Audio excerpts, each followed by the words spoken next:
College ಶಿಕ್ಷಣ ಇಲಾಖೆ, ಕರ್ನಾಟಕ ಸರ್ಕಾರ ಕಾಲೇಜು ಶಿಕ್ಷಣ ಇಲಾಖೆ ಅಡಿಯಲ್ಲಿ LMS ಕಲಿಕಾ ನಿರ್ವಹಣಾ ವ್ಯವಸ್ಥೆಯ ಅಡಿಯಲ್ಲಿ ಇವತ್ತಿನ ದಿನ ನಾನು ಬಹುತೇಕ ವಿಶ್ವವಿದ್ಯಾನಿಲಯಗಳಲ್ಲಿ ಕನ್ನಡ ಐಚ್ಛಿಕ ಪಠ್ಯವಾಗಿರುವಂತಹ ಜನಪದ ಸಾಹಿತ್ಯ ಮತ್ತು ಕಲೆಯ ಕುರಿತು ಇವತ್ತು ನಾನು ಮಾತಾಡ್ತಾ ಇದ್ದೀನಿ.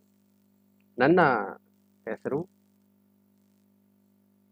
ತಿಪ್ಪೇಶ ಬಿ, ಸಹಾಯಕ ಪ್ರಾಧ್ಯಾಪಕರು, ಕಾಲೇಜು ಶಿಕ್ಷಣ ಇಲಾಖೆ. ನನ್ನ ಹಿಂದಿನ ವಿಡಿಯೋದಲ್ಲಿ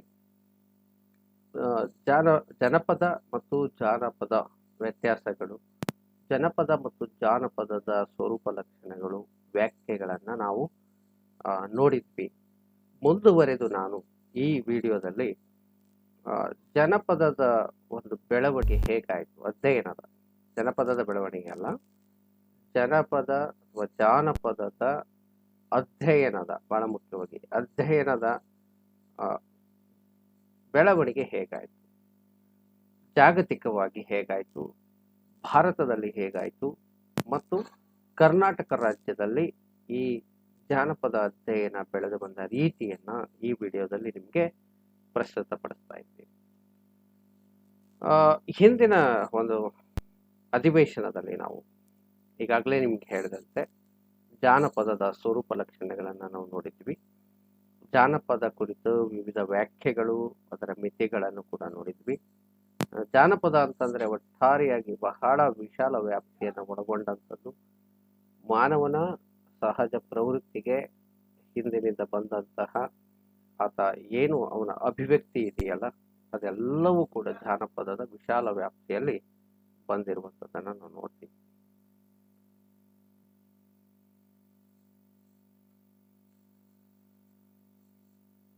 ಜಾನಪದ ಅಧ್ಯಯನ ಈಗಾಗಲೇ ನಿಮಗೆ ಗೊತ್ತಿರುವಂತೆ ಗ್ರಿಮ್ ಸಹೋದರರಿಂದ ಮೊದಲಾಯಿತು ಅನ್ನುವಂಥ ಮಾತನ್ನ ನಾವು ನೋಡಿದ್ವಿ.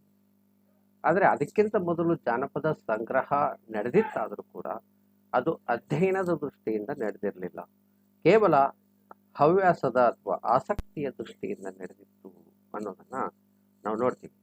ಆದರೆ ಜರ್ಮನಿಯ ಗ್ರಿಮ್ ಸಹೋದರರು ಮಾತ್ರ ಕಥೆಗಳನ್ನು ಸಂಗ್ರಹಿಸಿ ಅವುಗಳನ್ನ ಬಹಳ ತೌಲನಿಕವಾಗಿ ಅಧ್ಯಯನವನ್ನ ಮಾಡ್ತಾರೆ. ಹಾಗಾಗಿ ಅಧಿಕೃತವಾಗಿ ಜಾನಪದ ಅಧ್ಯಯನದ ಬೆಳವಣಿಗೆ ಗ್ರಿಮ್ ಸಹೋದರರಿಂದ ಆಯಿತು ಅನ್ನೋದನ್ನ ನಾವು ನೋಡ್ಬೋದು ಅನ್ನುವಂಥದ್ದು.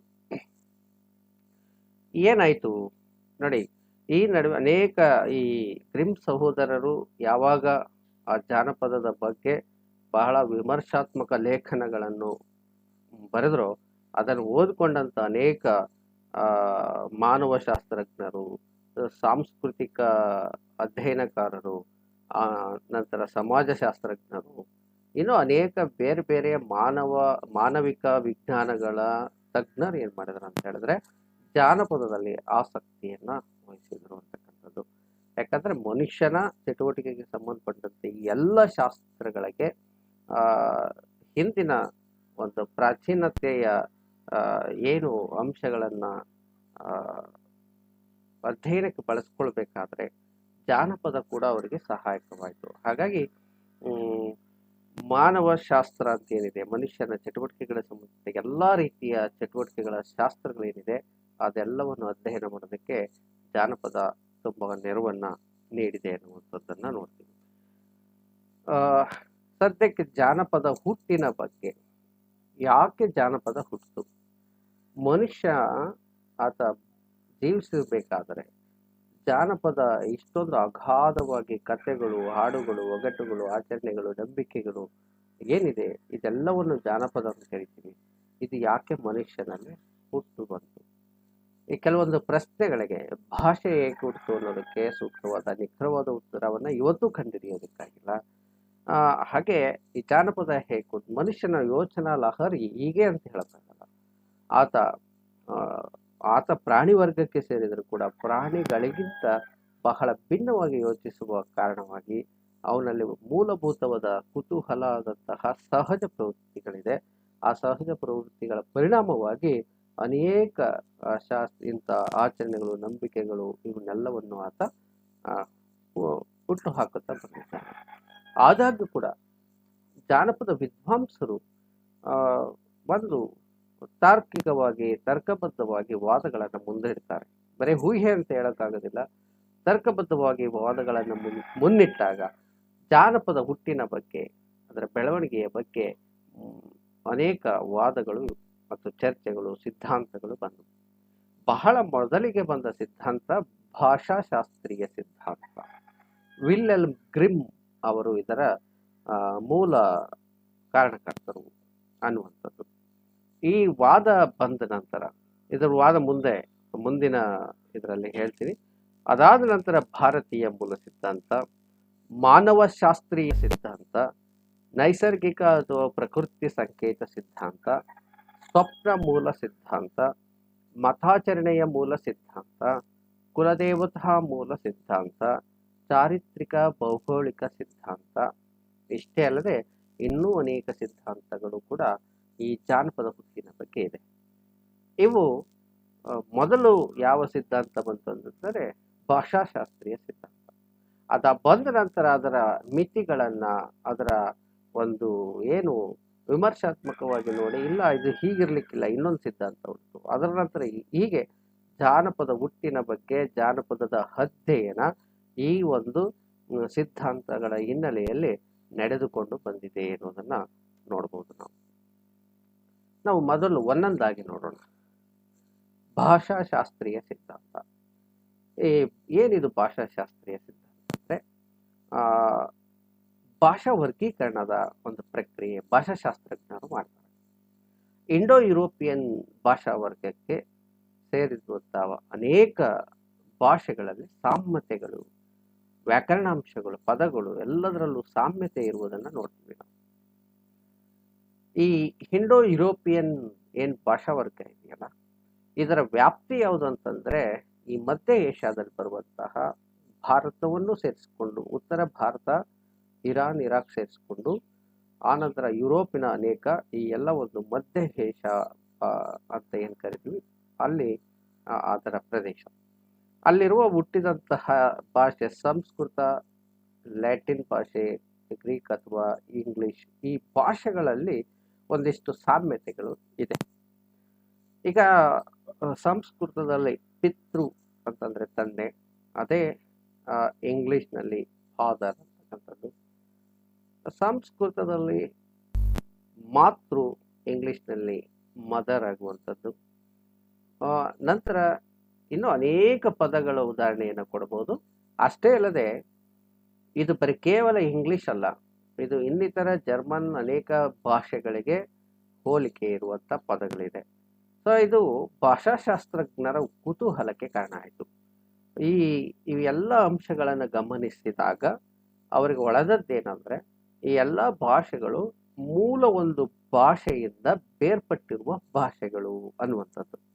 ಈಗ ನಾವು ಇಲ್ಲಿ ದ್ರಾವಿಡ ಭಾಷೆ ಅಧ್ಯಯನ ಮಾಡ್ಬೇಕಾದ್ರೆ ಹೇಳ್ತೀವಿ, ದ್ರಾವಿಡ ಭಾಷೆಯಿಂದ 4 ಪ್ರಮುಖ ಕನ್ನಡ, ತಮಿಳು, ತೆಲುಗು, ಮಲಯಾಳಂ ಭಾಷೆಗಳು ಬೇರ್ಪಟ್ಟು ಬೆಳವಣಿಗೆ ಹೊಂದಿವೆ ಎನ್ನುವಂಥದ್ದನ್ನು ಹೇಗೆ ಹೇಳ್ತೀವೋ ಹಾಗೆ ಇಂಡೋ ಯುರೋಪಿಯನ್ ಭಾಷೆಗಳು, ಇಲ್ಲಿ ಇಂಡೋ ಯಾಕೆ ಸೇರಿಸಿದ್ದಾರೆ ಅಂದರೆ ಭಾರತದಲ್ಲೂ ಕೂಡ ಆ ಭಾಷೆಯ ಪ್ರಭಾವ ಇರೋದ್ರಿಂದ ಇಂಡೋ ಯುರೋಪಿಯನ್ ಸೇರಿಸ್ಬಿಟ್ಟು ಆ ಯುರೋಪಿನ ಭಾಷೆಗಳಿಗೆ ಮತ್ತು ಇಂಡಿಯಾದ ಸಂಸ್ಕೃತ ಭಾಷೆ ಈ ಎರಡಕ್ಕೂ ಒಂದು ಮೂಲ ಭಾಷೆ ಇದ್ದಿರಬೇಕು ಅನ್ನುವಂಥದ್ದು ಈ ಒಂದು ಭಾಷಾ ವರ್ಗೀಕರಣ, ಇಂಡೋ ಯುರೋಪಿಯನ್ ವರ್ಗೀಕರಣದ ಸಿದ್ಧಾಂತ. ಇದರ ಆಧಾರದ ಮೇಲೆ ಏನಂತಂದ್ರೆ ಬಹುಶೇಕ ಆ ಎಲ್ಲ ಭಾಷೆಗಳಿಗೆ ಮೂಲ ಒಂದೇ ಆಗಿದ್ದಾಗ ಆ ಎಲ್ಲ ಜನಾಂಗ ಒಂದು ಕಾಲಕ್ಕಾದರೂ ಕೂಡ ಜೊತೆಗೆ ವಾಸ ಮಾಡ್ತಿದ್ರು ಅನ್ನುವಂಥದ್ದು. ಈ ಜೊತೆಗೆ ವಾಸ ಮಾಡುವಾಗ ಅಲ್ಲಿ ಜಾನಪದಕ್ಕೆ ಸಂಬಂಧಪಟ್ಟ ಕಥೆಗಳು ಇವೆಲ್ಲ ಹುಟ್ಟಿರಬೇಕು. ತದನಂತರ ಆ ಕಥೆಗಳು ಆ ಜನಾಂಗ ಬೇರೆ ಬೇರೆ ಕಡೆ ವಲಸೆ ಹೋದಾಗ ಕೂಡ ಆ ಕಥೆಯ ಪರಂಪರೆಯನ್ನ, ಆ ಮೌಖಿಕ ಪರಂಪರೆಯನ್ನ ತಮ್ಮ ತಮ್ಮ ದೇಶಗಳಿಗೆ ತೆಗೆದುಕೊಂಡು ಹೋಗಿರಬಹುದು ಅನ್ನುವಂಥದ್ದು ಈ ಭಾಷಾಶಾಸ್ತ್ರೀಯ ಸಿದ್ಧಾಂತದ ಅಥವಾ ಇಂಡೋ ಯುರೋಪಿಯನ್ ಸಿದ್ಧಾಂತದ ಬಹುಮುಖ್ಯ ವಾದವಾಗಿತ್ತು ಅನ್ನುವಂಥದ್ದು. ಸೊ ಇದನ್ನ ವಿಲ್ಹೆಲ್ಮ್ ಗ್ರಿಮ್, ನಾವೀಗ ಮೊಟ್ಟ ಮೊದಲು ಜಾನಪದ ಅಧ್ಯಯನವನ್ನ ನಡೆಸಿದಂತ ವಿಲ್ಹೆಲ್ಮ್ ಗ್ರಿಮ್ ಮತ್ತು ಜಾಕಬ್ ಗ್ರಿಮ್ ಈ ಸಿದ್ಧಾಂತವನ್ನ ಮುಂದಿರ್ತಾರೆ. ಸೊ ಇದು ಪ್ರಾರಂಭದಲ್ಲಿ ಜಾನಪದ ಅಧ್ಯಯನದ ಆರಂಭದಲ್ಲಿ ಬಂದಂಥ ವಾದಕ್ಕೆ ಬಹಳಷ್ಟು ಬೆಲೆ ಇದೆ. ಸೊ ಅವರು ತಮ್ಮ ಕೃತಿ ಫ್ಯಾಮಿಲಿ ಟೇಲ್ ಅನ್ನುವಂಥ ಏನು ಕೃತಿ ಇದೆಯಲ್ಲ ಅದರ ಮುನ್ನುಡಿಯಲ್ಲಿ ಈ ಮಾತನ್ನ ಹೇಳಿದ್ರು ಅಂತ. ಸೊ ಈ ವಾದ ಪರಿಪೂರ್ಣ ಹೌದು ನಿಜ ಅನ್ಸುತ್ತಲ್ಲ ಅಂತಂದ್ರೆ, ಹಾಗಾದ್ರೆ ದ್ರಾವಿಡದಲ್ಲಿ ಇಲ್ಲಿ ಜಾನಪದ ಕಥೆಗಳಿದೆ, ಇನ್ನು ಜಗತ್ತಿನ ಬೇರೆ ಬೇರೆ ಭಾಷೆಗಳೆಲ್ಲ ಬೇರೆ ಬೇರೆ ರೀತಿಯ ಜಾನಪದ ಕಥೆ ಸಾಹಿತ್ಯ ಹೇರಳವಾಗಿ ಬಂದಿದೆ, ಮತ್ತು ಅದಕ್ಕೆಲ್ಲ ಹೇಗೆ ಇದು ಹೊಂದಾಣಿಕೆ ಆಗುತ್ತೆ ಅನ್ನೋದು ಬಹುಶಃ ಈ ಒಂದು ಸಿದ್ಧಾಂತ ಉತ್ತರವನ್ನು ಕೊಡೋದಿಲ್ಲ. ಮಿತಿಗಳನ್ನು ನೋಡೋದ, ಜಾನಪದ ಅಧ್ಯಯನ ಕೇವಲ ಭಾಷಾಶಾಸ್ತ್ರೀಯ ಹಿನ್ನೆಲೆಯಲ್ಲಿ ನೋಡಿರುವುದು ಮೊದಲನೇ ಮಿತಿ. ಇದರ ಅಧ್ಯಯನಕ್ಕೆ ಆಕರವಾಗಿರುವ ಪುರಾಣ ಗ್ರಂಥಗಳು ಋಗ್ವೇದದ ಭಾಷೆಯು ಜನಸಾಮಾನ್ಯರೆಲ್ಲರ ಭಾಷೆಯಾಗಿತ್ತೆಂದು ಗ್ರಹಿಸಿರುವುದು.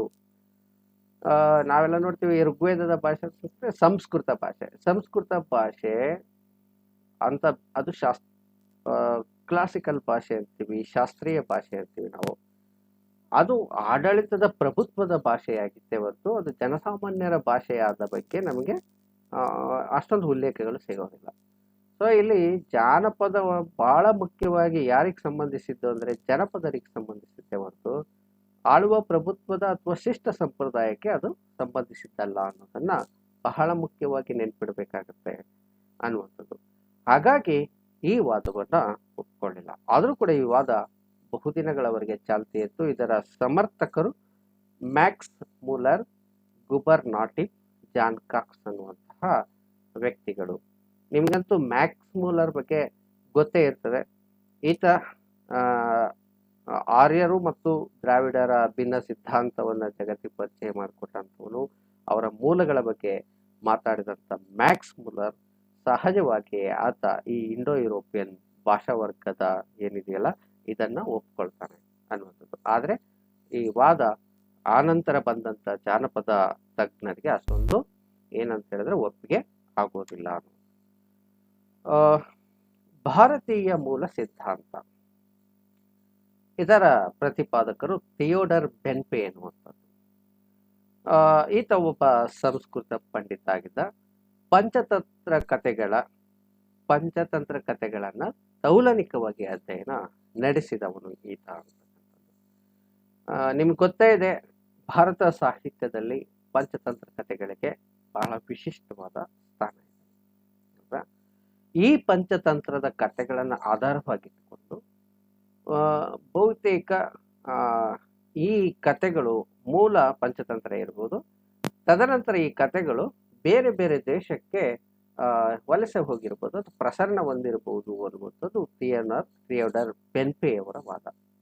ಈ ಮಾತನ್ನ ಈಗಾಗಲೇ ಚಾಂಪ್ಸ್ ಅನ್ನುವಂಥ ವ್ಯಕ್ತಿ ಕೂಡ ಈಗ ಇದಕ್ಕಿಂತ ಪೂರ್ವದಲ್ಲಿ ಹೇಳಿದ್ದ ಅನ್ನುವಂಥ. ಜಗತ್ತಿನಲ್ಲಿ ಯಾಕೆ ಇನ್ನೊಂದು ವಾದವನ್ನ ಕೊಡ್ತಾರೆ ಥಿಯೋಡರ್ ಬೆನ್ಪೆ, ಏನು ಅಂತ ಹೇಳಿದ್ರೆ, ಪಂಚತಂತ್ರದಲ್ಲಿ ಪ್ರಾಣಿಗಳಿಗೆ ಸಂಬಂಧಪಟ್ಟಂತ ಕಥೆ, ಅಲ್ಲಿ ಪ್ರಾಣಿಗಳೇ ರಾಜ, ಪ್ರಾಣಿಗಳೇ ಮಾತಾಡ್ತವೆ, ಪ್ರಾಣಿಗಳೇ ಎಲ್ಲ ಭಾವನೆ, ಎಲ್ಲ ಮನುಷ್ಯ ಏನ್ ಮಾಡ್ಬೋದು ಅವನ್ನೆಲ್ಲವನ್ನೂ ಕೂಡ ಪ್ರಾಣಿಗಳ ಮುಖಾಂತರವೇ ಮಾಡಿಸಿ ಕಥೆಯನ್ನ ಹೇಳಲಾಗಿದೆ ಅನ್ನೋದನ್ನ ನೋಡ್ತೀವಿ. ಈ ರೀತಿಯ ಕಥೆಗಳು ಗ್ರೀಸ್ ಬಿಟ್ರೆ ಜಗತ್ತಿನಲ್ಲಿ ಬಹುತೇಕ ಯಾವ ದೇಶಗಳಲ್ಲೂ ಕಂಡುಬರೋದಿಲ್ಲ ಅನ್ನೋದನ್ನ ಥಿಯೋಡರ್ ಬೆನ್ಪೆ ಗುರುತಿಸ್ತಾರೆ. ಮತ್ತೆ ಈ ರೀತಿಯ ಕಥೆ ಹೇಳುವಿಕೆ ಬಹುಶಃ ಭಾರತ ಮೊದಲಿತ್ತು, ನಂತರ ಅದು ಇದರ ಬೇರೆ ಬೇರೆ ದೇಶಕ್ಕೆ ಈ ಕತೆ ಹೇಳುವುದು ಹರಡಿರ್ಬೋದು ಅನ್ನುವಂಥದ್ದು. ಈ ಭಾರತಕ್ಕೆ ವ್ಯಾಪಾರಿಗಳು, ಧರ್ಮ ಪ್ರಸಾರಕರು, ಸಂದರ್ಶಕರು, ಯಾತ್ರಿಕರು ಬಂದು ಈ ಕಥೆಗಳನ್ನು ಜಗತ್ತಿನಾದ್ಯಂತ ಹರಡಿದ್ದಾರೆ ಅನ್ನುವಂಥದ್ದು. ಬಹುತೇಕ ಈ ಸಿದ್ಧಾಂತದ ಒಂದು ಏನಂತ ಹೇಳಿದ್ರೆ, ಆ ಸಿದ್ಧಾಂತನೇ ಹೇಳುತ್ತೆ ಇದು ಪರಿಪೂರ್ಣ ಸಿದ್ಧಾಂತ ಅಲ್ಲ ಅಂತ. ಯಾಕಂದ್ರೆ ಒಬ್ಬ ಧರ್ಮ ಪ್ರಸಾರಕ ಇಲ್ಲಿ ಬಂದು ಎಷ್ಟು ಜನಕ್ಕೆ ಕಥೆಯನ್ನ ಹರಡಬಹುದು, ಯಾವ ದೇಶಕ್ಕೆ ಹರಡಬಹುದು? ಒಬ್ರು ಇಬ್ಬರು ಹರಡುವಂಥದ್ದು ಜಾನಪದ ಅಲ್ಲವೇ ಅಲ್ಲ. ಸಾಮೂಹಿಕ ಸೃಷ್ಟಿಯಾಗಿದ್ದಾಗ ಮಾತ್ರ ಜಾನಪದ ಅನ್ನುವಂಥದ್ದು ಉಳಿದುಕೊಳ್ಳುತ್ತೆ. ಯಾರೋ ಒಬ್ಬ ಬಂದು ಇಡೀ ದೇಶದ ತುಂಬ, ಯಾರೋ ಒಬ್ಬ ಭಾರತೀಯ ವ್ಯಕ್ತಿ ಇಲ್ಲಿ ಬಂದು ಇಲ್ಲಿ ಒಂದು ಕತೆ ಕಲಿತು ಮುಂದೆ ಆತ ಇಂಗ್ಲೆಂಡಿಗೋ ಯುರೋಪಿಗೆ ಹೋಗಿ ಆ ಇಡೀ ದೇಶದ ತುಂಬ ಆ ಕಥೆಯನ್ನು ಹರಡಿ ಬಿಡ್ತಾನೆ ಅನ್ನೋದು ಕೂಡ ಒಪ್ಪೋದಕ್ಕೆ ಸಾಧ್ಯ ಆಗೋದಿಲ್ಲ. ಇದು ಇದರ ಮಿತಿ ಆಗುತ್ತೆ.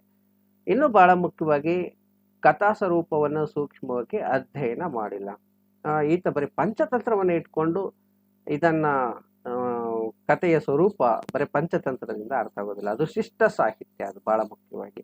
ಆದರೆ ಜನಪದ ಸಾಹಿತ್ಯದ ಕಥೆಗಳ ಸ್ವರೂಪವೇ ಬೇರೆ ಇರ್ತದೆ, ಪಂಚತಂತ್ರದ ಕಥೆಯ ಸ್ವರೂಪವೇ ಬೇರೆ.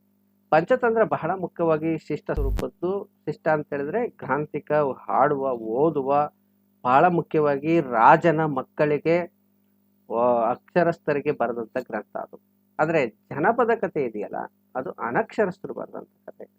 ಸೊ ಹಾಗಾಗಿ ಒಂದು ಪಂಚತಂತ್ರದ ಕಥೆಯನ್ನು ಇಟ್ಕೊಂಡು ಇದರಿಂದನೇ ಇಡೀ ಜಗತ್ತಿಗೆ ಈ ಕಥೆಗಳು ಹೋದವು ಅನ್ನುವಂಥದ್ದು ಅಷ್ಟಾಗಿ ಒಪ್ಪುವಂಥ ಮಾತಲ್ಲ ಅನ್ನುವಂಥದ್ದನ್ನು ವಿಮರ್ಶಕರು ಗುರುತಿಸ್ತಾರೆ.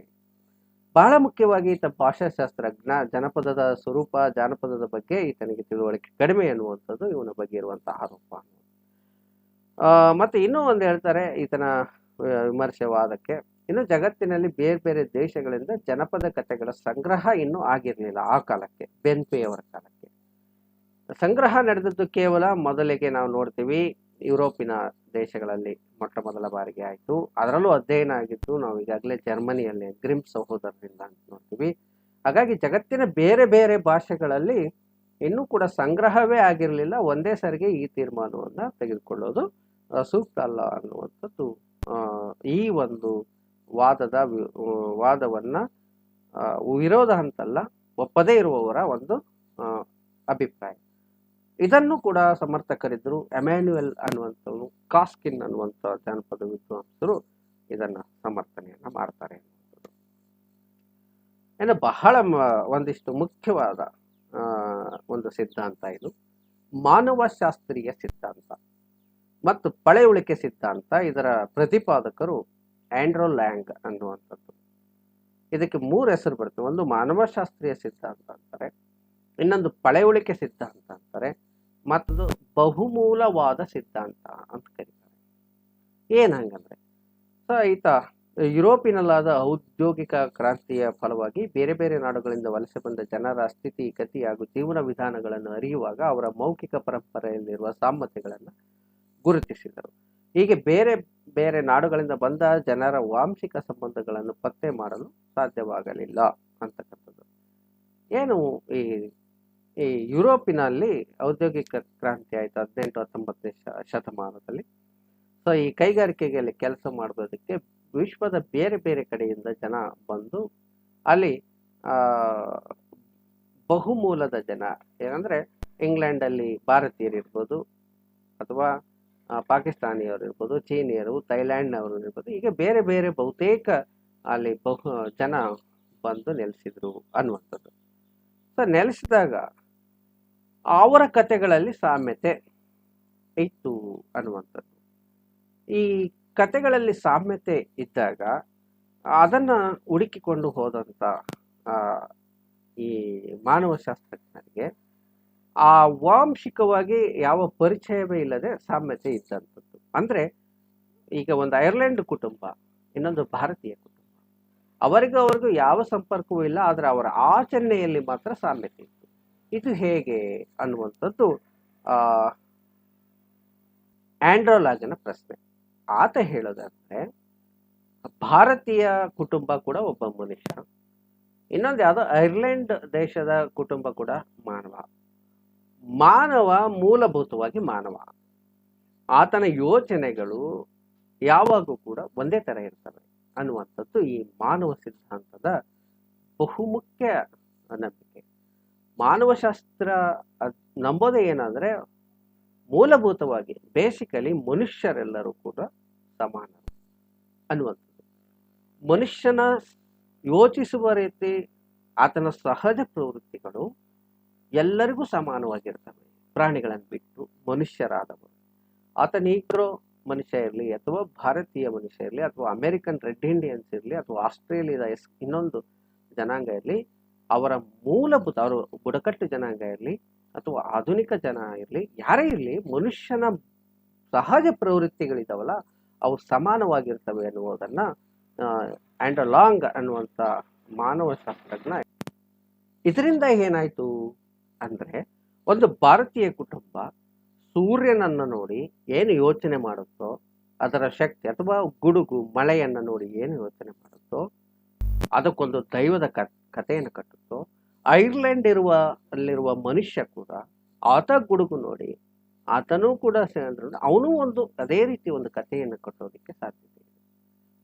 ಹಾಗಾಗಿ ಈ ಕಥೆಗಳಲ್ಲಿ ಒಂದು ಸಾಮ್ಯತೆ ಕಂಡು ಬರುತ್ತೆ ಹೊರತು ಈ ಒಂದು ವಂಶ ಈ ಭಾರತದಿಂದ ಅಲ್ಲೋಗಿ ಐರ್ಲೆಂಡ್ ದೇಶದಲ್ಲಿ ಯಾರೋ ಈ ಕಥೆಯನ್ನು ಹೇಳಿದ್ರು ಅನ್ನುವುದಕ್ಕೆ ವಾಂಶಿಕ ಸಂಬಂಧ ಅಥವಾ ಅದು ಕಂಡು ಬರೋದಿಲ್ಲ ಅನ್ನುವಂಥದ್ದನ್ನ ಆಂಡ್ರ್ ಲಾಂಗ್ ಅನ್ನುವಂಥ ಮಾನವ ಶಾಸ್ತ್ರಜ್ಞ ಹೇಳಿದ ಅನ್ನುವಂಥದ್ದು. ಇದು ಸ್ವಲ್ಪ ಬಹಳ ವಿಚಾರ ಮಾಡುವಂತಹ ಒಂದು ಸಿದ್ಧಾಂತ ಆಗಿದೆ ಅನ್ನುವಂಥದ್ದು. ಭಿನ್ನ ಭಿನ್ನ ನೋಡ್ರಿ, ಇಲ್ಲ ಜಾನಪದ ಕೌಶಲ ಒಂದು ಪರಸ್ಪರ ಸಂಪರ್ಕವಿಲ್ಲದ ಸನ್ನಿವೇಶಗಳಲ್ಲಿ ಸ್ವತಂತ್ರವಾಗಿ ಸಾದೃಶ್ಯ ಅಥವಾ ಸಾಮ್ಯವಾಗಿ ಜನಿಸಬಹುದು. ಯಾವ ಸಂಪರ್ಕನೂ ಇಲ್ಲ. ಎಲ್ಲೋ ದೂರದಲ್ಲಿ ರೆಡ್ ಇಂಡಿಯನ್ಸರ ಆಚರಣೆ ಭಾರತದಲ್ಲಿರುವ ಇನ್ನೊಂದು ಬುಡಕಟ್ಟಿನ ಜನರ ಆಚರಣೆ ಸಮನಾಗಿರ್ಬೋದು, ಸಾಮ್ಯವಾಗಿರ್ಬೋದು.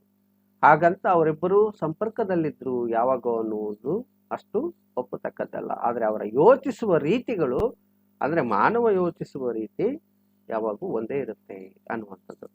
ಅದಕ್ಕೆ ಅವರು ಮಾನವ ಶಾಸ್ತ್ರೀಯ ಅಂತ ಕರೆದ್ರು. ಇನ್ನು ಪಳೆಯುಳಿಕೆ ಯಾಕೆ? ಪಳೆಯುಳಿಕೆ ಸಿದ್ಧಾಂತ ಅಂತ ಇದಕ್ಕೆ ಕರೆದ್ರು ಅಂದ್ರೆ, ಹಳೆಯ ಕಾಲದಲ್ಲಿ ಪ್ರಾಚೀನ ಕಾಲದಲ್ಲಿ ಮನುಷ್ಯ ಹೇಗೆ ಯೋಚಿಸ್ತಿದ್ನೋ ಆಧುನಿಕ ಕಾಲದಲ್ಲೂ ಪಳೆಯುಳಿಕೆ ಅದು ಉಳ್ಕೊಂಡು ಬಂದಿದೆ. ಯೋಚಿಸುವ ರೀತಿ, ಸಹಜ ಪ್ರವೃತ್ತಿಗಳು. ನಾವು ಪಳೆಯುಳಿಕೆ ಅಂದ ತಕ್ಷಣ ಏನಂತೀವಿ, ಎಲ್ಲೋ ಕೂಡ ಈಗ ನೋಡಿ ಡೈನೋಸಾರ್ಗಳ ಪಳೆಯುಳಿಕೆ ಸಿಕ್ಕಿದೆ ಮಾತಾಡ್ತೀವಿ ನಾವು. ಹಳೆಯದರ ಉಳಿಕೆ, ಪಳೆ ಅಂದ್ರೆ ಹಳೆಯದರ ಉಳಿಕೆ ಅಂತ. ಆದ್ರೆ ಮನುಷ್ಯನಲ್ಲಿ ಆಧುನಿಕವಾಗಿ ಎಷ್ಟೊಂದು ಮುಂದುವರೆದಿದ್ರು ಕೂಡ ಇನ್ನೂ ಪಳೆಯುಳಿಕೆ ಇದೆ ಅಂತ ಹೇಳ್ತಾನೆ ಮಾನವ ಶಾಸ್ತ್ರಜ್ಞ. ಇನ್ನೂ ಅನೇಕ ನಮ್ಮ ಹಳೆಯ ಕಾಲದಲ್ಲಿ ನಾವು ಏನು ಆಚರಣೆ ಮಾಡ್ತಿದ್ವಲ್ಲ ಆ ಸಂಪ್ರದಾಯಗಳನ್ನ ನಾವು ಇನ್ನೂ ಉಳಿಸ್ಕೊಂಡಿದ್ದೀವಿ, ಬಿಡೋದಿಕ್ಕೆ ನಮ್ಗೆ ಆಗಿಲ್ಲ ಅನ್ನುವಂಥದ್ದನ್ನ ನಾವು ನೋಡೋದಾದ್ರೆ ಈ ಪಳೆಯುಳಿಕೆ ಮನುಷ್ಯನಲ್ಲೂ ಉಳ್ಕೊಂಡು ಬಂದಿದೆ, ಹಳೆಯ ಉಳಿಕೆ ಅಂತ ಹೇಳ್ತಾನೆ ಅನ್ನುವಂಥದ್ದು. ಇದಕ್ಕೆ ಮಾನವಶಾಸ್ತ್ರೀಯ ಕಾರಣಗಳನ್ನ ಆತ ಕೊಡ್ತಾ ಹೋಗ್ತಾನೆ. ಈ ಮಾನವಶಾಸ್ತ್ರೀಯ ಕಾರಣ ನಾನು ಈಗಾಗಲೇ ಹೇಳಿದೆ, ಪ್ರಪಂಚದಲ್ಲಿರುವ ಮನುಷ್ಯರೆಲ್ಲರೂ ಯಾವುದೇ ಭೇದ ಭಾವ ಇಲ್ಲದೆ ಎಲ್ಲರೂ ಸಮಾನರು ಅನ್ನೋದನ್ನ ಈ ಮಾನವಶಾಸ್ತ್ರ ನಂಬುತ್ತೆ ಅನ್ನುವಂಥದ್ದನ್ನ ನೋಡ್ತೀವಿ ನಾವು. ಆದಿಮಾನವ ಮೂಲ ರೂಪದಲ್ಲಿ ಒಂದೇ ಆಗಿದ್ದು ಈಗಿನ ಜಾನಪದ ಸಂಗತಿಗಳಲ್ಲಿ ಅವನ ಮೂಲ ಭಾವನೆಗಳೇ ಉಳಿದುಕೊಂಡು ಬಂದಿವೆ. ಇದನ್ನು ಉಳಿಕೆ ಪಳೆಯುಳಿಕೆ ಅನ್ನುವಂಥದ್ದು ಬಂದಿವೆ ಎಂದು ಹೇಳಿದ. ಆದ್ದರಿಂದ ಇದಕ್ಕೆ ಪಳೆಯುಳಿಕೆ ಸಿದ್ಧಾಂತ ಎಂದು ಕರೆಯುತ್ತಾರೆ. ಈಗ ಬಹಳಷ್ಟು ಉದಾಹರಣೆಗಳನ್ನು ಕೊಟ್ಟು ಹೇಳ್ಬೋದು. ಆದಿಮಾನವ, ಆತನ ಮದುವೆ ಶಾಸ್ತ್ರಗಳು, ಸಂಪ್ರದಾಯಗಳು ಏನೇ ಇರಲಿ ಬಹಳ ವಿಶಿಷ್ಟವಾಗಿದ್ದಾವೆ. ನಾವು ಕೂಡ ಆಧುನಿಕರು ಕೂಡ ಎಂಥ ಸಂಪ್ರದಾಯಗಳನ್ನು ಎಲ್ಲವನ್ನು ಮಾಡ್ತೀವಿ, ಆದರೆ ಆ ರೂಪದಲ್ಲಿ ಮಾಡೋದಿಲ್ಲ. ಆದರೆ ಆವಾಗ ಯೋಚಿಸುವ ಆತನ ಯೋಚನಾ ಲಹರಿ ಇತ್ತಲ್ಲ, ಅದನ್ನು ಉಳಿಸ್ಕೊಂಡು ಬಂದಿದ್ದೀವಿ ನಾವು ಇನ್ನೂ ಕೂಡ, ಅಲ್ವೇ? ಸೊ ಆ ಉಳಿಕೆ ಇದೆ. ಎಷ್ಟೋ ಆಚರಣೆಗಳು ನಮಗೆ ಗೊತ್ತಿಲ್ಲದೆ ಮಾಡ್ತಿದ್ದೀವಿ. ಅದಕ್ಕೆ ಹಿನ್ನೆಲೆಯನ್ನು ಹುಡುಕಂತ ಹೋದ್ರೆ ಅದಕ್ಕೆ ಆದಿ ಮಾನವ ಅಥವಾ ಬುಡಕಟ್ಟು ಜನಾಂಗ ಇಂದ ಪ್ರಾಚೀನ ಮಾನವ ಮಾಡ್ಕೊಂಡಿರುವಂತ ವ್ಯವಸ್ಥೆ ಕಾರಣ ಇರ್ತದೆ. ಈಗ ಅದು ನಮ್ಗೆ ಅರ್ಥನೇ ಆಗೋದಿಲ್ಲ, ಆದ್ರೂ ಒಂದಿಷ್ಟು ಸಂಪ್ರದಾಯಗಳನ್ನು ಉಳಿಸ್ಕೊಂಡು ಬಂದಿರ್ತೀವಿ ನಾವು ಅನ್ನುವಂಥದ್ದು. ಈ ಜಾನಪದ ಒಂದು ನಿರ್ದಿಷ್ಟ ಸ್ಥಳದಲ್ಲಿ ಹುಟ್ಟಿ ಪೂರಕ ವಾತಾವರಣ ದೊರೆತಾಗ ಪ್ರಸರಣ ಹೊಂದಿರುವುದರೆಂದರೆ ಪ್ರಪಂಚದ ಜಾನಪದ ಸಂಗತಿಗಳಲ್ಲಿ ಸಾಮ್ಯತೆ ಇದೆ ಎಂಬ ಹಳೆ ವಾದವನ್ನು ಇದು ನಿರಾಕರಿಸಿತು. ಈಗೆಲ್ಲ ಏನ್ ಹೇಳ್ತಿದ್ರು, ಎಲ್ಲ ಒಂದ್ ಕಡೆ ಹುಟ್ಟುತ್ತೆ, ಅದು ಪ್ರಸಾರಣ ಆಗುತ್ತೆ, ಯಾರೋ ತಗೊಂಡು ಈ ಕಥೆಯನ್ನು ಇನ್ನೊಬ್ರಿಗೆ ಹೇಳ್ತಾರೆ, ಅಲ್ಲೋ ಮತ್ತೊಬ್ಬರಿಗೆ ಹೋಗುತ್ತೆ, ಈ ಪ್ರಸರಣ ಆಗುತ್ತೆ ಅನ್ನುವಂತ ವಾದ, ಅಥವಾ ಭಾರತದಿಂದ ಇಂಗ್ಲೆಂಡ್ಗೆ ಹೋಗಿದೆ ಕತೆ, ಅಥವಾ ಇಂಗ್ಲೆಂಡಿಂದ ಭಾರತಕ್ಕೆ ಬಂದಿದೆ ಅನ್ನುವಂಥ ಕತೆ ಏನಿದೆಯಲ್ಲ, ಇದು ಈ ವಾದ ತಳ್ಳಿ ಹಾಕುತ್ತದೆ. ಅದು ನಡೆದೇ ಇಲ್ಲ ಅಂತ ಹೇಳಕ್ ಆಗೋದಿಲ್ಲ, ಅದು ಸ್ವಲ್ಪ ನಡೆದಿದೆ, ಪ್ರಸರಣ ಆಗಿಲ್ಲ ಅಂತ ಪೂರ್ತಿ ಹೇಳಕ್ ಆಗೋದಿಲ್ಲ. ಆದ್ರೂ ಕೂಡ ಈ ಮಾನವ ಶಾಸ್ತ್ರಜ್ಞ ಏನಿದೆಯಲ್ಲ ಈ ತತ್ವ ಅದನ್ನು ನಿರಾಕರಿಸುತ್ತೇನೆ. ಮತ್ತು ಜಾನಪದವನ್ನು ಮಾನವ ಶಾಸ್ತ್ರೀಯ ದೃಷ್ಟಿಯಿಂದ ನೋಡಿದ್ದು ಮಾನವರೆಲ್ಲ ಒಂದೇ ಆಗಿದ್ದು ಅವರ ಯೋಚಿಸುವ ರೀತಿ ಭಾವನೆಗಳು ಒಂದೇ ಆಗಿರುತ್ತವೆ ಎಂಬ ವಾದವನ್ನ ಮುಂದಿಟ್ಟಿತು ಅನ್ನುವಂಥದ್ದು. ಜಾನಪದ ಅಭಿವ್ಯಕ್ತಿಯಲ್ಲಿನ ಸಾಮ್ಯತೆಗೆ ಪ್ರಮುಖ ಕಾರಣ ಈ ಜಾನಪದ ಸಮೂಹದಲ್ಲಿರುವ ಸಮಾನ ಸಂಸ್ಕೃತಿಯು ಕಾರಣವೇ ಹೊರತು ಯಾವುದೋ ಒಂದು ಮೂಲ ಕಾರಣವಲ್ಲ. ಹಾಗಾಗಿ ಇದನ್ನ ಬಹುಮೂಲವಾದ ಅಂತೇಳಿ ಅವರು ಕರೆದ್ರು. ಸೊ ಈ ಅವಧಿಯಲ್ಲಿ ಜಾನಪದ ಹುಟ್ಟಿನ ಬಗ್ಗೆ ಇರುವ ಅನೇಕ ಭಾಷಾಶಾಸ್ತ್ರೀಯ ಇವನ್ನ ನೋಡಿದ್ವಿ ನಾವು. ಈಗ ಬಹಳ ಮತ್ತೆ ಮುಂದುವರೆದು ಇನ್ನೊಂದು ಸಿದ್ಧಾಂತ ಎಹರ್ನಿಕ್ ರೈಕ್ ಅನ್ನೋರು ಈ ಸಿದ್ಧಾಂತದ ಪ್ರತಿಪಾದಕರು, ನೈಸರ್ಗಿಕ ಸಂಕೇತ ಸಿದ್ಧಾಂತ ಅಂತ. ಈ ಸಿದ್ಧಾಂತವು ಎಹರ್ನಿಕ್ ರೈಕ್ ಎಂಬಾತನಿಂದ ಪ್ರತಿಪಾದಿಸಲ್ಪಟ್ಟಿದೆ. ಈ ಸಿದ್ಧಾಂತವು ಪುರಾಣಗಳ ತೌಲನಿಕ ಅಧ್ಯಯನದ ಪ್ರತಿಫಲವಾಗಿದೆ. ಪ್ರಕೃತಿಯ ಅಂಶಗಳಾದ ಸೂರ್ಯ, ಚಂದ್ರ, ನಕ್ಷತ್ರ ಇವುಗಳು ಜಾನಪದ ಕಥೆಗಳ ಬಹುಮುಖ್ಯ ಸಂಗತಿಗಳಾಗಿವೆ ಅನ್ನುವಂಥದ್ದು. ನೀವು ಯಾವುದೇ ಜನಪದ ಕಥೆ ತಗೊಳ್ರಿ, ಚಂದ್ರನ ಬಗ್ಗೆ, ಚಂದ ಮಾಮ ಅಂತೀವಿ ನೋಡಿ, ಹೆಸರೇ ಕರಿತೀವಿ ಮಾವ ಅನ್ನುವಂಥ. ಚಂದ ಮಳೆ ರಾಯನ ಬಗ್ಗೆ ಕಥೆ ಇದೆ.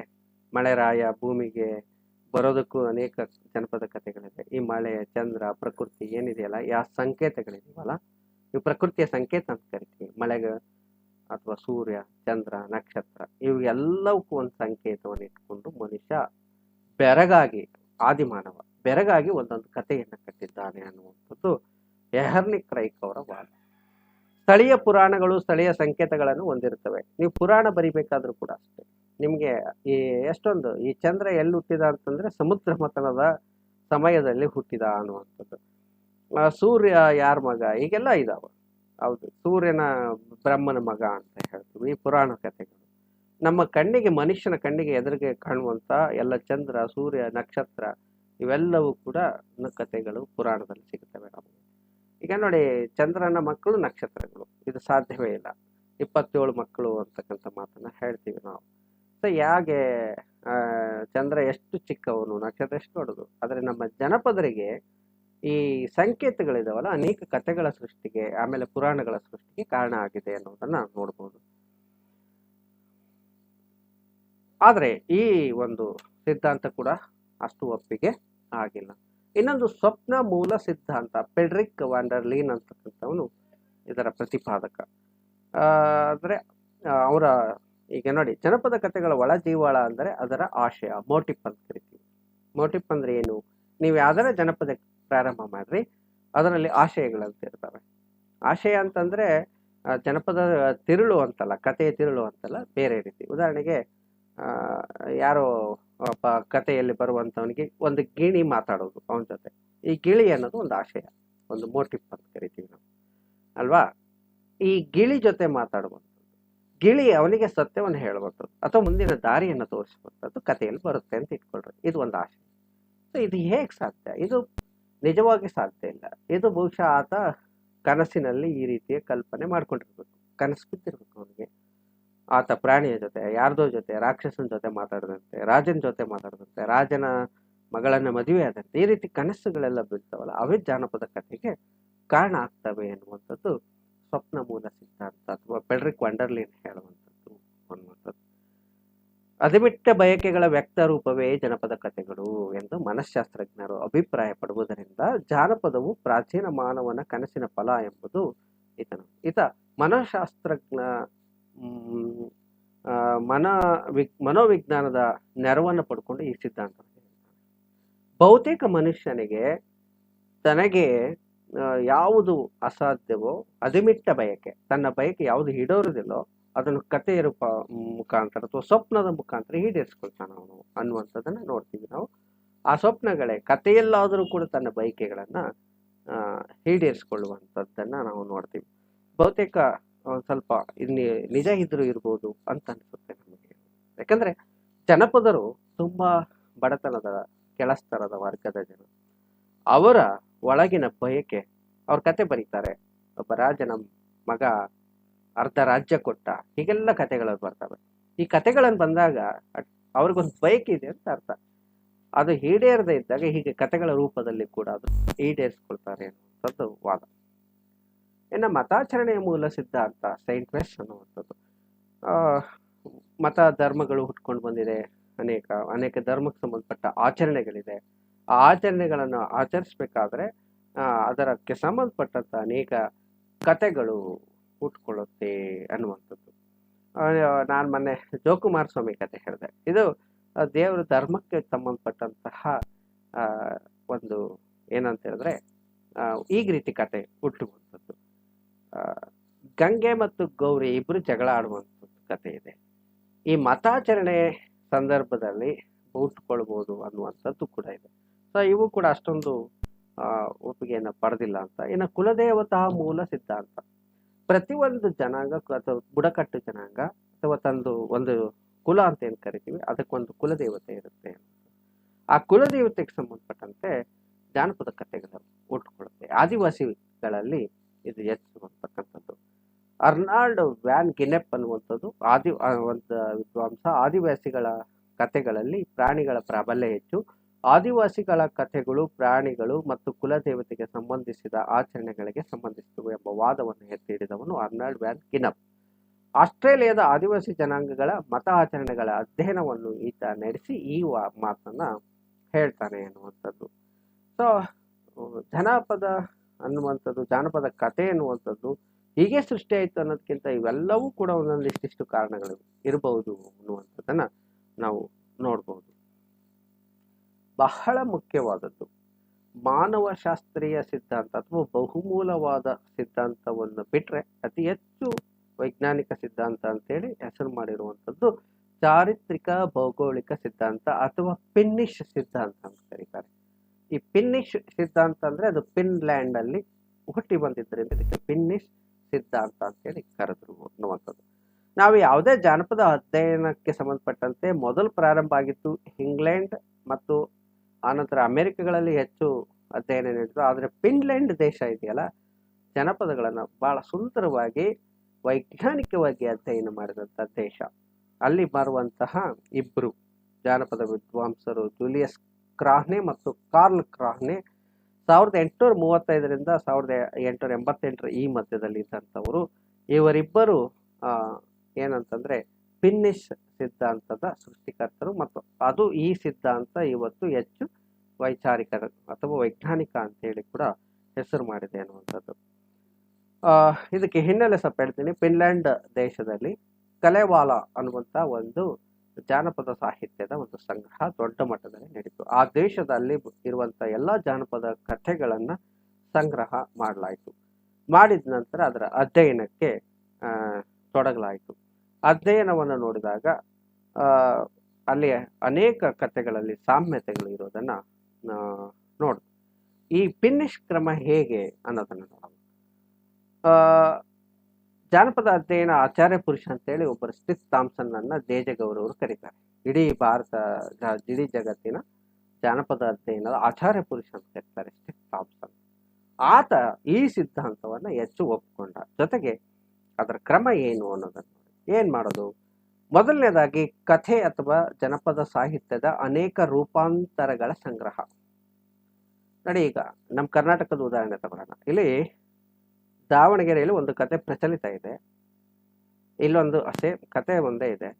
ಇದೇ ಕತೆ ಬೀದರ್ ಹತ್ರನೂ ಇದೆ, ಅದೇ ಕತೆ ಬೆಳಗಾವಿ ಹತ್ರನೂ ಇದೆ, ಇನ್ನೊಂದು ಬೆಂಗಳೂರು ಗ್ರಾಮಾಂತರ ಅಥವಾ ಅಲ್ಲಿ ಕೂಡ ಇದೇ ಕತೆ ಇದೆ, ಒಂದೇ ಕತೆ ಇದೆ. ಸಂಗ್ರಹ ಮಾಡಬೇಕು. ಕತೆಗಳ ಆಶಯ ಅನುಸಾರ ವಿಂಗಡಣೆ. ಮೋಟಿಪ್ಗಳನ್ನ ಯಾವ್ದಾದ್ರೂ ತಗೋಬಹುದು, ಆಶಯಗಳನ್ನು. ನೋಡಿ, ದಾವಣಗೆರೆಯಲ್ಲಿ ಆಶಯವಾಗಿ ಏನ್ ತಗೊಂಡ್ರು, ಒಂದು ಗಿಣಿ ತಗೊಂಡಿದ್ದಾರೆ. ಬೀದರಲ್ಲಿ ಕತೆ ಒಂದೇ ತರ ಇರುತ್ತೆ, ಆದ್ರೆ ಆಶಯಗಳು ಬೇರೆ ಆಗ್ಬೋದು. ಬೀದರಲ್ಲಿ ಮೋಟಿಪ್ ಆಗಿ ಗಿಣಿಗಳ ಬದಲು ಕಾಗೆನೋ ಅಥವಾ ಗೂಬೆನೋ ಅಥವಾ ಇನ್ನೊಂದು ಪಕ್ಷಿನೋ ಪಾರಿವಾಳನೋ ಏನೋ ತಗೋಬಹುದು. ಮತ್ತೆ ಇಲ್ಲಿ ಬೆಂಗಳೂರಲ್ಲಿ ಅವರು ಇನ್ನೊಂದು ತಗೋಬಹುದು. ಹೀಗೆ ಅಲ್ಲಿ ಆಶಯಗಳು ಏನಿದೆ ಅಂತ ನೋಡ್ಬೇಕು. ಮೋಟಿವ್ಗಳನ್ನು ಆಯಾ ಪಾಠಗಳಿಗೆ ಹಿನ್ನೆಲೆಯಾಗಿರುವ ಚಾರಿತ್ರಿಕ ಮತ್ತು ಭೌಗೋಳಿಕ ಅಂಶಗಳ ಅಧ್ಯಯನ, ಇದು ಬಹಳ ಮುಖ್ಯ. ಈಗ ದಾವಣಗೆರೆಯಲ್ಲಿ ಕತೆ ಹುಟ್ಟು ಅಂತ ಇಟ್ಕೊಂಡ್ರೆ, ಒಂದು ಕತೆ ಹುಟ್ಟಬೇಕಾದ್ರೆ ಅಲ್ಲಿಯ ಭೌಗೋಳಿಕ ಪರಿಸರಕ್ಕೆ ಅದು ಏನಾಗಿರುತ್ತೆ ಅಂತ ಹೇಳಿದ್ರೆ ಹೊಂದಾಣಿಕೆ, ಅದು ಆ ಭೌಗೋಳಿಕ ಪರಿಸರಕ್ಕೆ ಅನುಗುಣವಾಗಿರುತ್ತೆ. ಉದಾಹರಣೆ, ಭಾರತ ಇನ್ನೊಂದು ದೇಶ ತಗೊಳ್ಳೋಣ, ಸೌದಿ ಅರೇಬಿಯಾ ತಗೊಳ್ಳೋಣ. ಸೌದಿ ಅರೇಬಿಯಾದಲ್ಲಿ ತೆಂಗು ಬಹಳ ಕಡಿಮೆ ಅಂತ ಇಟ್ಕೊಳ್ಳೋಣ. ಆದ್ರೆ ಇಲ್ಲೊಂದು ಕತೆ ಹುಟ್ಟಿದೆ, ತೆಂಗಿನ ಮರದ ಬಗ್ಗೆ ಕತೆ ಇದೆ, ತೆಂಗಿನ ಮರದ ಬಗ್ಗೆ. ಸೌದಿ ಅರೇಬಿಯಾದಲ್ಲೂ ತೆಂಗಿನ ಮರದ ಬಗ್ಗೆ ಒಂದು ಕತೆ ಇದೆ. ಈಗ ನಿಮ್ಗೆ ಗೊತ್ತಾಗುತ್ತೆ ಈ ಕತೆ ಹುಟ್ಟಿದ್ದು ಎಲ್ಲಿರ್ಬೋದು ಅಂತಂದ್ರೆ ಭಾರತದಲ್ಲಿ ಇರ್ಬೋದು. ಯಾಕೆಂತಂದ್ರೆ ಭೌಗೋಳಿಕವಾಗಿ ಸೌದಿ ಅರೇಬಿಯಾದಲ್ಲಿ ತೆಂಗುಗಳು ಕಡಿಮೆ, ಅಲ್ಲಿ ಆ ಕತೆ ಹುಟ್ಟಿರ್ಲಿಕ್ಕೆ ಸಾಧ್ಯ ಇಲ್ಲ ಅಂತ. ಇನ್ನು ಸೌದಿ ಅರೇಬಿಯಾದಲ್ಲಿ ಒಂದು ಕತೆ ಹುಟ್ಟಿದೆ. ಅಲ್ಲಿ ಮರಳಿನ ಬಗ್ಗೆ, ಮರಳುಗಾಡು ಅಥವಾ ಅಲ್ಲಿ ಪ್ರಾಣಿ ಒಂಟೆಯ ಬಗ್ಗೆ ಬಹಳ ಕಥೆಯಲ್ಲಿ ಬರುತ್ತೆ. ಒಂಟೆ ಅನ್ನುವಂಥ ಪದ ಬರುತ್ತೆ ಅಂತ ಇಟ್ಕೊಳ್ರಿ ಕಥೆಯಲ್ಲಿ.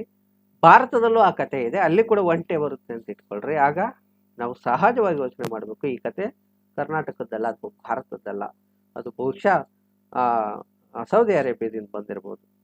ಹೀಗೆ ಒಂದು ಕಥೆಯ ಭೌಗೋಳಿಕ ಪರಿಸರವನ್ನ ಬಹಳ ಮುಖ್ಯವಾಗಿ ನಾವು ಗುರುತಿಸ್ಬೇಕಾಗುತ್ತೆ ಅಂತ ಅದನ್ನ ಹೇಳ್ತಾರೆ ಭೌಗೋಳಿಕ ಸಿದ್ಧಾಂತ. ಇದಕ್ಕೆ ಚಾರಿತ್ರಿಕ ಭೌಗೋಳಿಕ ಸಿದ್ಧಾಂತ. ಇನ್ನು ಚಾರಿತ್ರಿಕ ಹೇಗೆ ಅಂತಂದ್ರೆ, ಈಗ ಉದಾಹರಣೆ ಒಂದು ಕತೆ ಸುಮಾರು 1500 ಒಂದು ಕತೆ ಹುಟ್ಟಿದೆ ಅಂತ ಇಟ್ಕೊಳ್ಳಿ.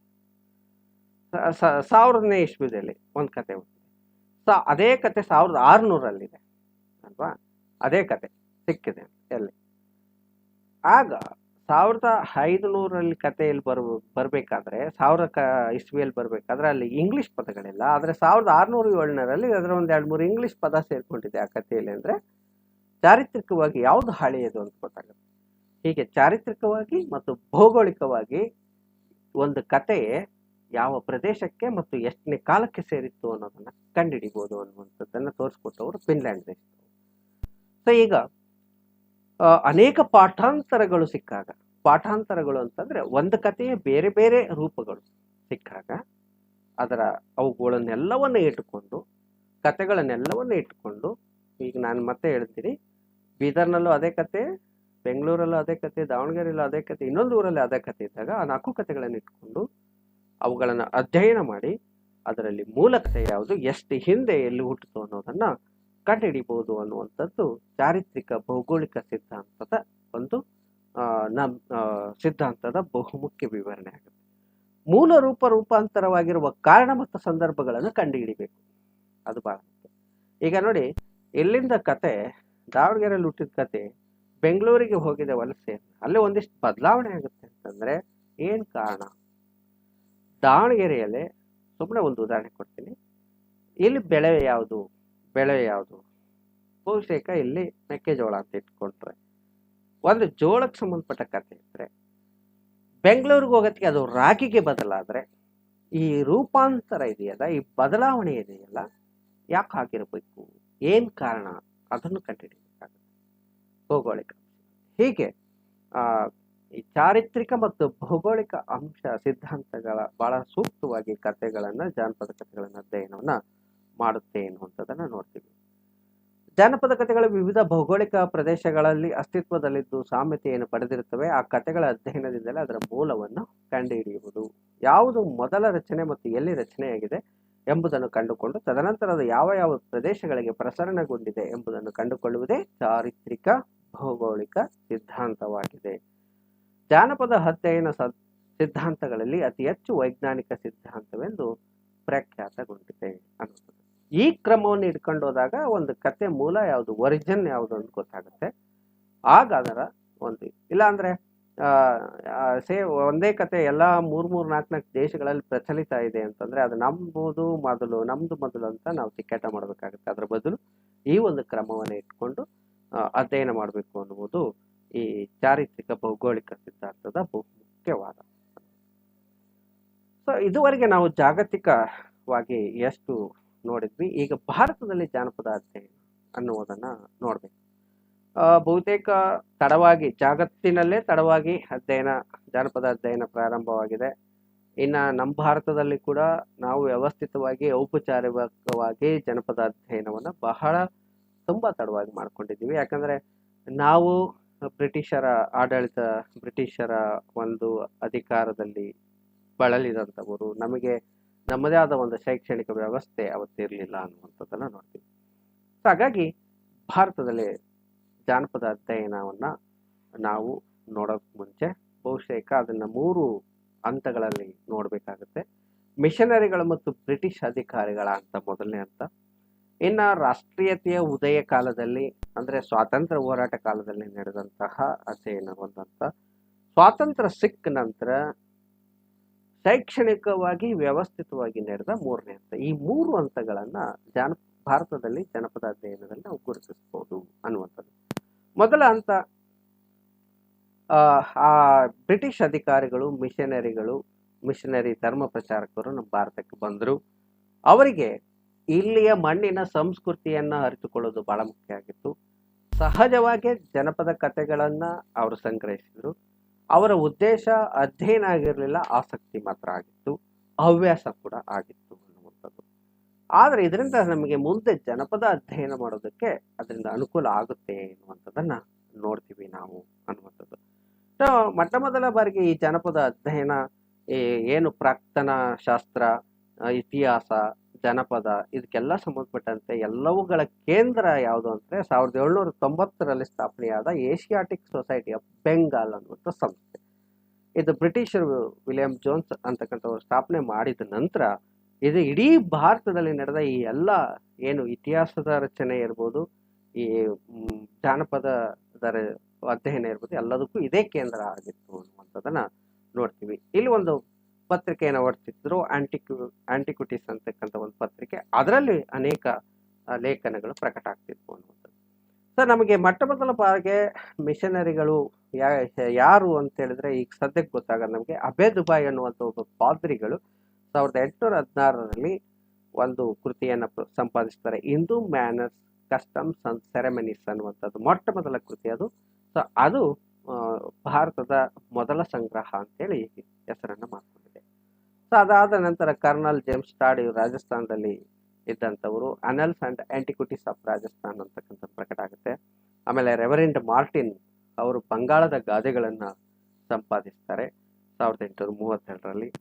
ಚಾರ್ಲ್ಸ್ ಎಡ್ವರ್ಡ್ ಗೋವರ್ ಅಂತಕ್ಕಂಥ ವ್ಯಕ್ತಿ the folk songs of southern India, ಸ್ವಲ್ಪ ದಕ್ಷಿಣ ಭಾರತಕ್ಕೆ ಬಂದರೆ ಚಾರ್ಲ್ಸ್ ಎಡ್ವರ್ಡ್ ಗೋವರ್ ಅನ್ನುವಂಥ C.A. ಗೋವರ್ ಅನ್ನುವಂಥ ವ್ಯಕ್ತಿ ಮೊಟ್ಟ ಮೊದಲು ಈತ ಕನ್ನಡದ್ದು ಕೂಡ ಸಂಪಾದನೆಯನ್ನು ಮಾಡಿದ್ದಾನೆ ಅನ್ನುವಂಥದ್ದು ಕಥೆಗಳನ್ನು.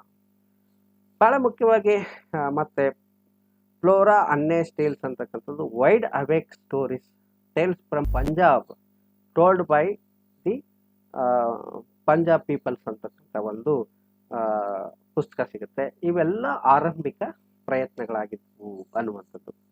ಸ್ವಲ್ಪ ಹೆಚ್ಚು ವೈಜ್ಞಾನಿಕವಾಗಿ ಅದರಲ್ಲಿ ಸ್ವಲ್ಪ ಸಂಗ್ರಹದಲ್ಲೇ ಸ್ವಲ್ಪ ಹೆಚ್ಚು ಶಾಸ್ತ್ರೀಯವಾಗಿ ಮಾಡಿದವರು ವಿಲಿಯಂ ಸಿ ಕ್ರೂಕ್ಸ್ ಅನ್ನುವಂತಹ ಒಬ್ಬ ಅಧಿಕಾರಿ. ಈತ ಪಾದ್ರಿಗಳಲ್ಲ, ಅಧಿಕಾರಿ.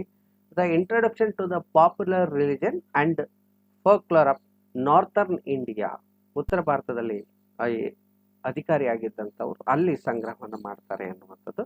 ಮತ್ತು ಅವ್ರದ್ದೇ ಇನ್ನೊಂದು ನೇಟಿವ್ಸ್ ಆಫ್ ನಾರ್ತರ್ನ್ ಇಂಡಿಯಾ ಅನ್ನುವಂಥದ್ದು. ಈ ಎರಡು ಕೃತಿಗಳನ್ನು ವಿಲಿಯಂ ಸಿ ಕ್ರೂಕ್ಸ್ ಬರೆದು ಜಾನಪದ ಅಧ್ಯಯನಕ್ಕೆ ಅನುಕೂಲವನ್ನು ಮಾಡಿಕೊಡ್ತು ಅಂಥದ್ದು. ಅದೇ ಕಾಲದಲ್ಲಿದ್ದಂತಹ ಎಸ್ ಮಹಾಲಿಂಗ ನಟೇಶ್ ಶಾಸ್ತ್ರಿ ಅವರು ಫೋಕ್ಲರ್ ಇನ್ ಸೌತರ್ನ್ ಇಂಡಿಯಾ, ದಕ್ಷಿಣ ಭಾರತಕ್ಕೆ ಬಂದರೆ ಇವರು ಆ ಕೆಲಸವನ್ನು ಮಾಡ್ತಾರೆ ಅಂತಕ್ಕಂಥದ್ದು.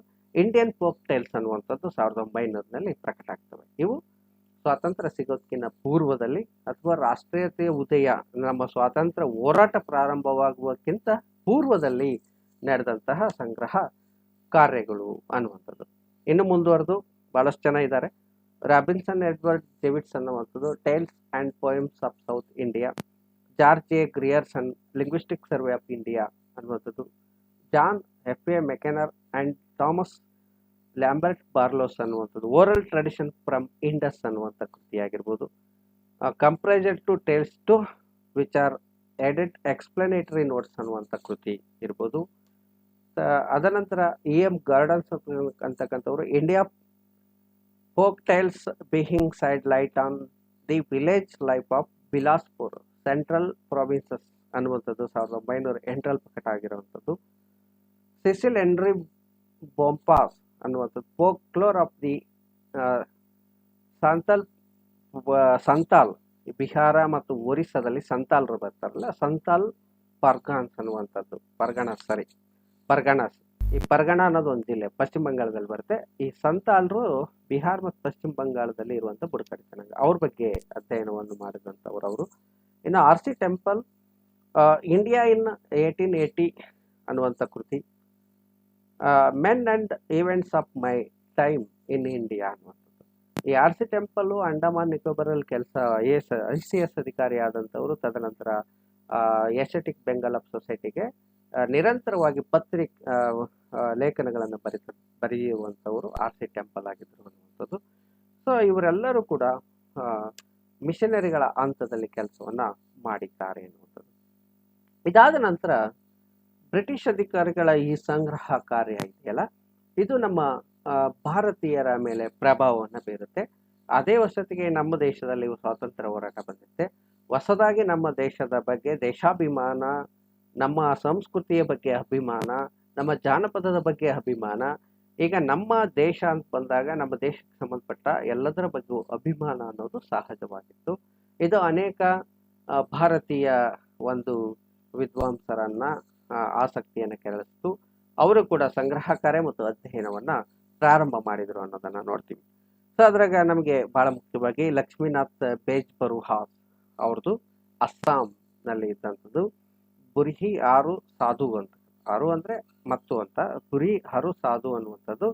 ಈ ಅಸ್ಸಾಂ ಭಾಷೆಯಲ್ಲಿ ಸಾಧು ಅಂತ ಹೇಳಿದ್ರೆ ಅದೇ ಸಾಧು ಕಥಾ ಅಂತ ಬರ್ತವೆ, ಅದು ಜನಪದ ಅಂತ ಅರ್ಥ. ಅದು ಆ ಅಸ್ಸಾಂ ಭಾಷೆಯಲ್ಲಿ ಕೃತಿಯನ್ನ ಬರೀತಾರೆ. ಆಮೇಲೆ ದಿನೇಶ್ ಚಂದ್ರ ಸೇನ್ಸ್ ಸತಿ and the folk literature of Bengal ಅನ್ನುವಂಥ ಕೃತಿ, ಜವರ್ಚಂದ್ ಮೇಘಾನಿಸ್ ಅಲರ್ದನ್ ಅನ್ನುವಂಥ ಕೃತಿ, ಆನಂತರ ದಾದಾಜಿನಿ ವಾಟು ಅನ್ನುವಂಥವ್ರು ಲೋಕ ಸಾಹಿತ್ಯ ಅಂಡ್ ಕಂಕಾವತಿ ಅನ್ನುವಂಥದ್ದು. ಈ ಲೋಕ್ ಸಾಹಿತ್ಯ ಅಂದ್ರೆ ನಾವು ಕನ್ನಡದಲ್ಲಿ ಜನಪದ ಸಾಹಿತ್ಯ ಅನ್ನೋದಕ್ಕೆ ಹಿಂದಿಯಲ್ಲಿ ಲೋಕ ಸಾಹಿತ್ಯ ಅಂತ ಕರೀತಾರೆ. ಸೊ ಆ ಕೃತಿ, ಸೂರ್ಯಕರಣ್ ಪಾರಿಕ್ಸ್ ಮತ್ತು ನರೋತ್ತಮ್ ಸ್ವಾಮಿ ಧೋಲಾ ಮಾರು ರಾ ಧೋವಾ ಅನ್ನುವಂಥದ್ದು, ರಾಮ್ ನರೇಶ್ ತ್ರಿಪಾಠಿಸ್ ಅಮರ ಗ್ರಾಮ್ ಸಾಹಿತ್ಯ. ಇವ್ರು ನೋಡಿ ಗ್ರಾಮ್ ಸಾಹಿತ್ಯ ಅನ್ನುವಂಥ ಪದ ಬಳಸ್ತಾರೆ. ಜಾನಪದ ಸಾಹಿತ್ಯ, ಲೋಕ ಸಾಹಿತ್ಯ, ಜಾನಪದ ಸಾಹಿತ್ಯ, ಅಸ್ಸಾಮಿಯಲ್ಲಿ ಸಾಧು ಅನ್ನುವಂಥ ಪದ ಬಳಸುವಂಥದ್ದು ಈ ಜಾನಪದ ಸಂಬಂಧಪಟ್ಟಂತ ಕಥೆಗಳು. ದೇವೇಂದ್ರ ಸತ್ಯಾರ್ಥಿ ಬೇಲಾ ಫುಲೆ ಆದಿ ರಾತ್ ಅನ್ನುವಂಥದ್ದು, ದರ್ತ್ ಗಟ್ಟಿ ಹಾಯ್ ಧೀರೆ ಬಾಪು ಗಂಗಾ, ಇವೆಲ್ಲ ಅಸ್ಸಾಮಿ ಪದಗಳು. ಹಾಗಾಗಿ ಹೇಳೋದಕ್ಕೆ ಸ್ವಲ್ಪ ಕಷ್ಟ ಆಗುತ್ತೆ. ಬಹಳ ಮುಖ್ಯವಾಗಿ ಅಸ್ಸಾಂ ರಾಜ್ಯವನ್ನ ಈ ಜಾನಪದ ಅಧ್ಯಯನದಲ್ಲಿ ಬಹಳ ಮುಂಚೂಣಿಯಲ್ಲಿರುವ ರಾಜ್ಯ. ಅಲ್ಲೇ ಬಹಳಷ್ಟು ಬೆಳೆದಿತ್ತು ಅನ್ನೋದನ್ನ ಮೊಟ್ಟ ಮೊದಲ ಬಾರಿಗೆ ಬೆಳೆದಿತ್ತು ಸ್ವಾತಂತ್ರ್ಯ ಹೋರಾಟದ ಸಂದರ್ಭದಲ್ಲಿ ಅನ್ನುವಂಥದ್ದು. ನಾನು ಈಗಾಗಲೇ ಅಲ್ಲಿ ಹೇಳಿದೆ, ಲಕ್ಷ್ಮೀನಾಥ್ ಬೇಜ್ಬರ್ವಾ ಅವರು ಅಸ್ಸಾಮಿ ಸಾಹಿತಿಗಳೇ. ಸೊ ಈಗೆಲ್ಲ ಬಹುತೇಕ ಇದರಲ್ಲಿ ಇರ್ತಕ್ಕಂಥವರೆಲ್ಲರೂ ಕೂಡ ಅಸ್ಸಾಮಿ ಸಾಹಿತಿಗಳು. ಇದಕ್ಕೆ ಕಾರಣನೂ ಕೂಡ ಇದೆ. ಸೊ ಅಲ್ಲಿ ಮೊಟ್ಟ ಮೊದಲ ಬಾರಿಗೆ ಅಸ್ಸಾಂನಲ್ಲಿ ಜನಪದ ಅಧ್ಯಯನ ಹೆಚ್ಚಾಗಿ ನಡೀತು ಅನ್ನೋದನ್ನ ನೆನ್ಪಿಟ್ಕೋಬೇಕಾಗುತ್ತೆ. ಇನ್ನೊಬ್ರು ವೆರಿಯರ್ ಎಲ್ವಿನ್ ಅಂತಕ್ಕಂಥವ್ರು, ಇವರು ಕೂಡ ರಾಷ್ಟ್ರೀಯ ಹೋರಾಟದ ಸಮಯದಲ್ಲಿ ಬಹುಶಃ ನಮ್ಮ ದೇಶದವರು ಆಗದೇ ಇದ್ರು ಕೂಡ ಆದರೆ ಅನೇಕ ಸಂಗ್ರಹ ಕಾರ್ಯವನ್ನು ಮಾಡಿದ್ದಾರೆ. The songs of the forest, the folk society of the Gondas, folk tales of Mahakosal, folk songs of Maikal hills, folk songs of Chhattisgarh, myths of middle India, tribal myths of Orissa, myths of the tribal frontier agency, ಈ ಎಷ್ಟೊಂದು ಕೃತಿಗಳನ್ನು ಬರೆದಿದ್ದಾರೆ. ಹೆಚ್ಚಾಗಿ ಆದಿವಾಸಿ ಬುಡಕಟ್ಟುಗಳಿಗೆ ಸಂಬಂಧಪಟ್ಟಂತಹ ಪೌರಾಣಿಕ ನಂಬಿಕೆಗಳು, ಜನಪದ ಕಥೆಗಳಿಗೆ ಸಂಬಂಧಂತೆ ಈ ವಿದ್ವಾಂಸರು ಕೆಲಸವನ್ನು ಮಾಡಿದ್ದಾರೆ. ಸೊ ನಾವು ಮೂರನೇ ಹಂತಕ್ಕೆ ಹೋಗ್ಬೇಕು. ನಾವು ಈಗ ಎರಡು ಹಂತ ಆಯಿತು. ಮೊದಲನೇ ಹಂತ ಬ್ರಿಟಿಷ್ ಪಾದ್ರಿಗಳು ಮತ್ತು ಬ್ರಿಟಿಷ್ ಅಧಿಕಾರಿಗಳು ಮಾಡಿದಂಥದ್ದು. ಅಲ್ಲಿ ಬಹಳ ಮುಖ್ಯವಾದಿತ್ತು ಕೇವಲ ಅವರ ಆಸಕ್ತಿ, ಅಧ್ಯಯನ ಮತ್ತು ಬಹಳ ಮುಖ್ಯವಾಗಿ ಬ್ರಿಟಿಷ್ ಪಾದ್ರಿಗಳು ಭಾರತೀಯ ಸಂಸ್ಕೃತಿಯನ್ನು ತಿಳ್ಕೊಳ್ಬೇಕಾಗಿತ್ತು. ಅವರು ಗ್ರಾಮೀಣ ಪ್ರದೇಶಕ್ಕೆ, ರಿಮೋಟ್ ಏರಿಯಾಗಳಿಗೆ ಹೋದ್ರು, ಅಲ್ಲಿಯ ಜನರ ಒಡನಾಡಿ ಆಗ್ಲೇಬೇಕಾಗಿತ್ತು. ಅವರ ಉದ್ದೇಶ ತಮ್ಮ ಮತ ಪ್ರಚಾರ ಆಗಿದ್ರು ಕೂಡ ಅಲ್ಲಿಯ ಸಂಸ್ಕೃತಿಯ ಜನರೊಂದಿಗೆ ಅವರು ಬೆರೆತುಕೊಂಡ್ರು. ಹಾಗಾಗಿ ಅಲ್ಲಿಯ ಕಥೆಗಳನ್ನು ಅವರು ಸಂಗ್ರಹಿಸಿದ್ರು. ಇನ್ನು ಎರಡನೇ ಹಂತಕ್ಕೆ ಬಂದಾಗ ನಮಗೆ ನಮ್ಮ ಭಾರತದಲ್ಲಿ ಇರುವಂಥದ್ದು ಎಲ್ಲದೂ ಕೂಡ ಶ್ರೇಷ್ಠವಾದದ್ದು ಅನ್ನುವಂಥ ಅಭಿಮಾನ, ಸ್ವದೇಶಿ ಜಾಗೃತೆ, ರಾಷ್ಟ್ರಾಭಿಮಾನ, ಇವೆಲ್ಲವನ್ನು ಇಟ್ಕೊಂಡು ಇವರು ಎರಡನೇ ಹಂತದಲ್ಲಿ ಮಾಡಿದ್ರು. ಆದರೆ ನಿಜವಾಗಿ ಕೂಡ ಮೂರನೇ ಹಂತದಲ್ಲಿ ಶೈಕ್ಷಣಿಕವಾಗಿ, ವೈಜ್ಞಾನಿಕವಾಗಿ, ವೈಚಾರಿಕವಾಗಿ ಜಾನಪದ ಅಧ್ಯಯನ ಪ್ರಾರಂಭ ಆಗುತ್ತೆ. ಅದು ಸ್ವಾತಂತ್ರ್ಯ ಸಿಕ್ಕ ನಂತರದಲ್ಲಿ. ನೋಡಿ, ಎರಡನೇ ಮಹಾಯುದ್ಧ ಹಾಗೂ ಸ್ವಾತಂತ್ರ್ಯ ನಂತರ ಭಾರತದ ಜಾನಪದ ಅಧ್ಯಯನವು ನಿಶ್ಚಿತವಾಗಿ ಶೈಕ್ಷಣಿಕವಾಗಿ ಮಹತ್ವ ಪಡೆದುಕೊಂಡಿತು.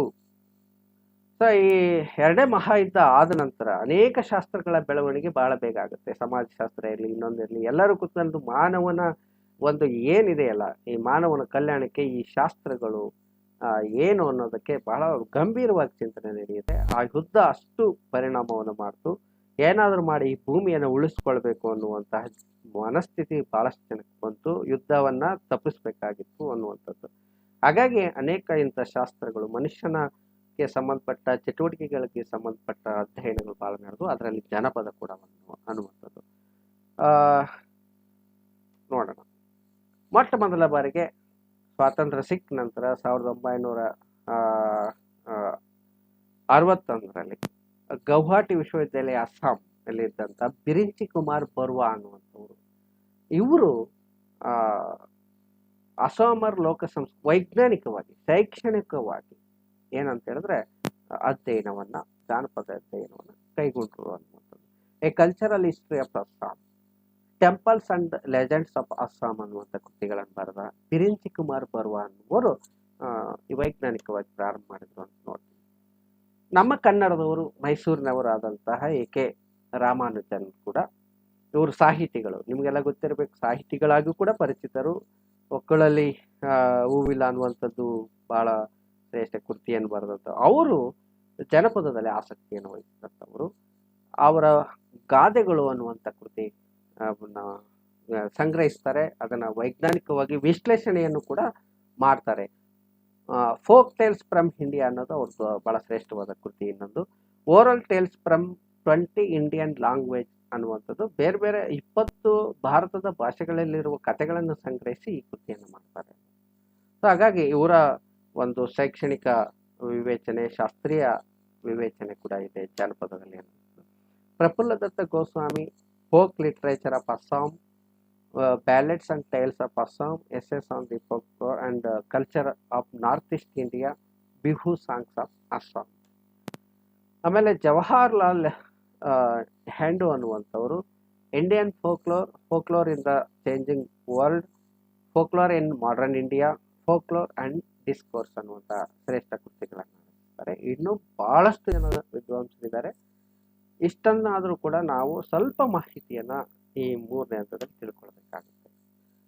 ಬಹಳ ಮುಖ್ಯವಾಗಿ ಗೌಹಾಟಿ ವಿಶ್ವವಿದ್ಯಾಲಯ ಬಗ್ಗೆ ಹೇಳಬೇಕು. ಮೊಟ್ಟ ಮೊದಲ ಬಾರಿಗೆ ಭಾರತದಲ್ಲಿ ಜಾನಪದವನ್ನು ಒಂದು ಅಧ್ಯಯನ ವಿಷಯವಾಗಿ ಪದವಿಗಳಲ್ಲಿ ಕಲಿಸಿದಂಥ ವಿಶ್ವವಿದ್ಯಾಲಯ ಗೌಹಾಟಿ ವಿಶ್ವವಿದ್ಯಾಲಯ.